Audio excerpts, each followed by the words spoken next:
Pastor Ed here with Daily Devotions for Wednesday, October the 25th, 2023. Beginning today and through the rest of the week, Saturday, we're going to kind of go back to the narrative lectionary and take the lessons that were assigned for this week and kind of spend some time reflecting on them as part of the devotions. I had made a little bit of a switch on Sunday to actually tell the story of David and Goliath.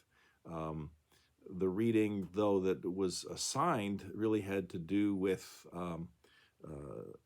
came from 2 Samuel, not 1 Samuel, and had to do with David becoming king. And so we're going to focus on that and then what happens with the Ark of the Covenant. And then we're also going to end up on Saturday by looking at Psalm 51, one of our most famous psalms that we typically use on Ash Wednesday, that is one of the many psalms attributed to David.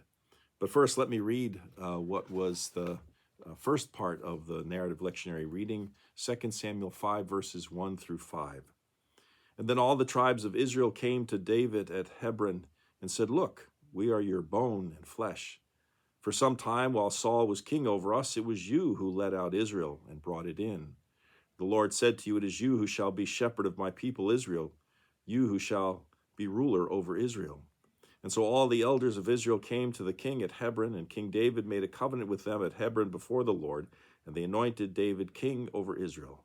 David was 30 years old when he began to reign, and he reigned 40 years.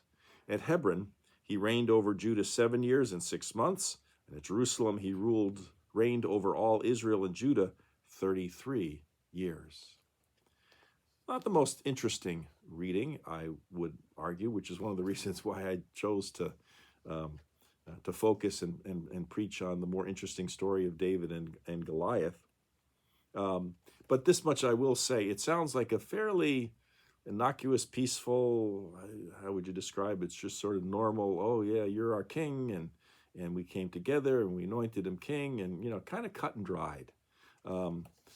But Professor Elna Solvang, who teaches religion at Concordia College in Moorhead, Minnesota, reminds us there was a lot more going on there. We think of all the political unrest going in our time. We think about the ongoing argument over the 2020 election. We're heading into the next presidential election, and there's some people who aren't convinced, that the 2020 election was valid. And I'm not going to get into the politics of that, but still, we have all this political unrest, and we have, I just took a couple of headlines from my news feed on my phone. The latest GOP speaker nominee, Tom Emmer, ends his bid to become Speaker of the House. Former White House Chief of Staff Mark Meadows has been granted immunity to testify before a federal grand jury. And, every day there's multiple stories having to do with, really, without getting partisan at all or whatever, the political dysfunction that's going on. It's a mess. Politics at its best is kind of messy. That's the old joke about, legislation is kind of like making sausage or something like that. But we live at a time where it just almost seems dysfunctional, our political system. And so when you hear this sort of cut and dried, oh, well, they came together, they anointed David as king, hey, that sounds, kind of not only interesting, but, why couldn't we have it like that? But it's not quite so cut and dried, as Professor Solvang points out to us. She says that 2 Samuel 5, verse 3, which is part of that reading, marks the culmination of David's rise from shepherd boy to shepherd king. It also completes Israel's transition from a federation of tribes to a united monarchy with a capital city. That transition began in 1 Samuel 8, when the elders of Israel demanded a king to lead the nation. And the Lord acquiesced and had the prophet Samuel anoint Saul as the first king. That was in 1 Samuel 10, verse 1. Well, David then enters the story, she points out, in two ways. As a harpist whose music relieved Saul's torment when evil spirits from God came upon him. I talked about that in my sermon on Sunday. And that was in 1 Samuel 16. And then as a young man fearlessly slew the Philistine warrior Goliath. That was, again, 1 Samuel 17, Sunday's reading, and was subsequently appointed to a high rank in the army by Saul. So far, so good. The rise of this interesting, charismatic, obviously, God anointed future king. And she goes on, though David became Saul's son-in-law and was loved by both Saul's daughter Michal, or some pronounce it Michael, and his son Jonathan, Saul was jealous of David, became jealous of David, and relentlessly pursued David, intending to kill him.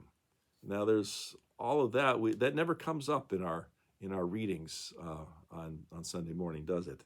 And as he dodged Saul, she says, David acquired followers, resources, fighting experience, wives, even a Philistine city to use as his base. So it was anything but cut and dried. It was kind of messy, and it was taking sides. And you had, Saul being jealous of David, and David kind of dodging him and building his power base and so forth. So when it says they came together in 2 Samuel 5 and anointed him king, a lot of stuff happened, before that. And it's just a reminder to us that we may live in a time that seems very unsettled. We live in a time where politically everything seems to be dysfunctional.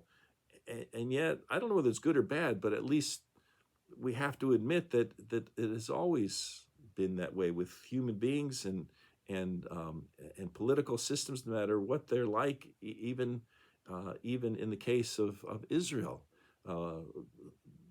supposedly following God's direction, things were kind of wild and crazy and disruptive and very often dysfunctional. So I suppose we could take heart in some respects, and in another respect, we just need to continue to pray for good people to